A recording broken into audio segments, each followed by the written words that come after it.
Magandang umaga po sa ating lahat. Narito na ang latest sa binabantayan po natin na Severe Tropical Storm Marce as of 5 a.m. na bulletin.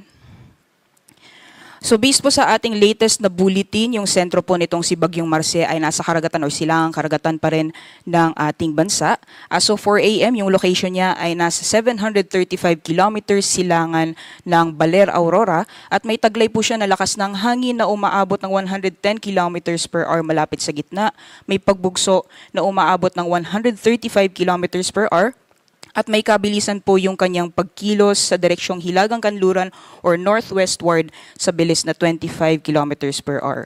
Kung makikita po natin dito sa ating late na sa satellite image, yung mga kaulapan na dala po nitong si Bagyong Marce is mostly concentrated or mas malapit po sa sentro nitong bagyo. Ngunit dahil inaasahan natin na patuloy pa pong lalapit itong si Bagyong Marce sa ating kalupaan, posible po yung magiging maulan ng panahon, especially po sa areas ng Bicol Region, sa Quezon, gayon din sa Cagayan Valley, Apayao at Kalinga ngayong araw. At inaasahan din po natin, posible din po yung malalakas na mga pag-ulan dahil kita po natin na yung sentro nitong bagyo ay lalapit po sa may area ng Northern Luzon, possible by today or sa susunod na 36 hours. So alamin po natin mamaya kung alin yung mga specific areas na posible pong makaranas ng malalakas na mga pag-ulan dulot po nitong si Bagyong Marce.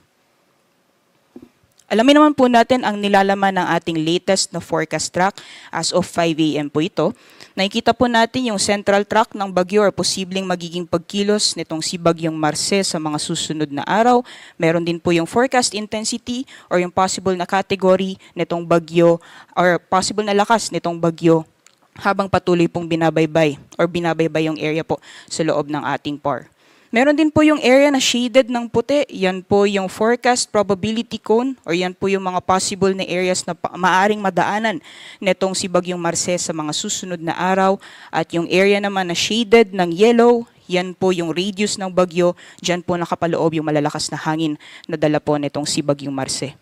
Kung makita po natin sa ating latest na forecast track or forecast intensity, maaaring lumakas ito lalo si Bagyong Marce ngayong araw at umabot ng typhoon category hanggang paglabas po ng ating Philippine Area of Responsibility. At ayon din sa ating latest na forecast track, kita po natin sa central track, may possible landfall scenario po tayo sa may area ng Babuyan Islands, gayon din sa hilagang, or kung hindi po sa Babuyan Islands, may hilagang bahagi ng mainland Cagayan. Ngunit dahil nakikita po natin na yung area po ng Northern Luzon ay nakapaloob pa rin dito sa ating forecast probability cone, maaring mas bumaba pa yung track nitong si Bagyong Marce at posible din po yung landfall scenario sa may bahagi ng Cagayan, gayon din sa may Isabela. So monitoring lang po tayo na magiging pagkilos nitong bagyo sa mga susunod na araw. Possible po exit ng PAR ay sa darating na Biyernes or Sabado ng madaling araw. At kung makikita po natin dito sa ating latest na forecast track, magiging mabilis po yung pagkilos niya generally northwestward sa susunod na 24 oras at unti-unti po siyang babagal simula po bukas, especially po dito sa may silangang karagatan ng Northern Luzon. So nakita po natin yung satellite image kanina, meron po tayong mga rain bands nakapalibot malapit sa sentro ng bagyo. So asahan po natin, simula po bukas hanggang sa darating na Biyernes, maaari pong makaranas ng mga pag-ulan, especially yung areas na pinakamalapit po sa sentro nitong bagyo, especially dyan po sa areas ng Northern Luzon. So paghandaan po natin yan dahil ilang araw din po na mga pag-ulan ang mararanasan. At ayon naman po sa ating forecast track, yung radius po nitong bagyo medyo may kalawakan po. So unti-unti po siyang lalapit sa ating Philippine landmass at mapapaloob po yung ilang bahagi ng Northern Luzon dito po sa radius ng bagyo. At dahil may kalawakan din po siya habang nasa may malapit po siya sa kalupaan ng Northern Luzon, maaari din po tayong magtaas ng tropical cyclone wind signal or mahagip din po siya ng malalakas na hangin yung area naman ng Central Luzon. So for now po, over the next 36 hours, maaari pong maranasan yung malalakas na bugso ng hangin sa area po ng Northern Luzon at yung pinakamataas na tropical cyclone wind signal na maaari po nating itaas sa mga susunod na araw ay signal number 4. For now po, yung nakataas as of 5 a.m. sa mga lalawigan ng Batanes, Cagayan kasama ang Babuyan Islands, gayon din sa eastern portion ng Isabela, northern portion ng Apayao, at northern portion ng Ilocos Norte, yung area po na highlighted or shaded ng light blue, na nakataas po ang tropical cyclone wind signal number 1. So for the next 36 hours ay asahan po natin sa mga nabanggit pong lugar ang posibilidad na mararanasan po natin yung malalakas na bugso ng hangin na dala nitong si Bagyong Marce. Pagdating naman po sa mga pagulan, kita po natin na yung malalakas na pagulan dala nitong si Bagyong Marce is mostly concentrated malapit po sa sentro ng bagyo. So for the next few days, inaasahan po natin yung malalakas po talaga na pagbuhos ng ulan is mararamdaman sa may area ng Northern Luzon. As early as today po, possible na total 24-hour accumulated rainfall na mararanasan ngayong araw dito po sa Cagayan ay maaaring maglaro mula 50 to 100 millimeters. So moderate to heavy po ng mga pag-ulan yan.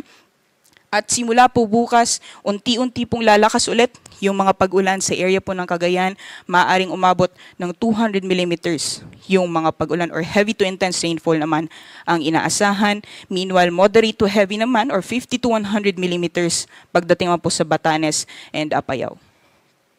Pagdating naman po ng Thursday, dahil nakita po natin sa ating latest na tropical cyclone or yung forecast track po natin na magiging malapit na po yung sentro nitong si Bagyong Marce sa may bahagi ng Northern Luzon, maaari na pong maranasan yung intense to torrential na mga pag-ulan or mahigit 200 millimeters na total rainfall sa area po ng Cagayan, heavy to intense naman sa may Apayao, Ilocos Norte at Batanes, at moderate to heavy naman sa Isabela, Abra, Ilocos Sur, Kalinga at Mountain Province. So sa mga nabanggit po natin na lugar, especially si area po ng Cagayan, ilang araw din po yan na tuloy-tuloy na malalakas mga pagulan, posible po yung mga pagbaha o mga pagguho ng lupa.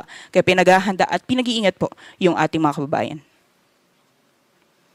Pagdating naman po sa malalakas na bugso ng hangin, besides po yung areas kung saan nakataas yung tropical cyclone wind signal number 1, posible din po yung pabugso-bugsong mga hangin sa ilang bahagi po ng Luzon. So today po, posible yan sa Ilocos Sur, Aurora, Quezon, Camarines Norte. Bukas naman po ay mararanasan din po yung medyo mahangin na panahon sa Ilocos Region, Quezon, gayon din sa Camarines Provinces at Catanduanes. At pagdating po ng Huwebes, mararanasan pa rin po yan sa may area ng Ilocos Region.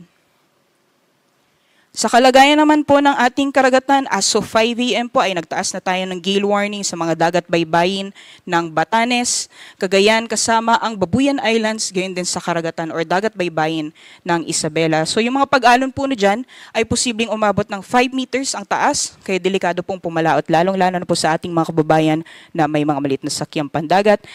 Asahan din po natin yung moderate to rough seas dito po sa may kanlurang karagatan ng Luzon area. At yan lang po latest mula dito sa Pag-asa Weather Forecasting Center. Ako po si Rhea Torres. Patuloy po tayong mag-ingat. Magandang umaga at maraming salamat.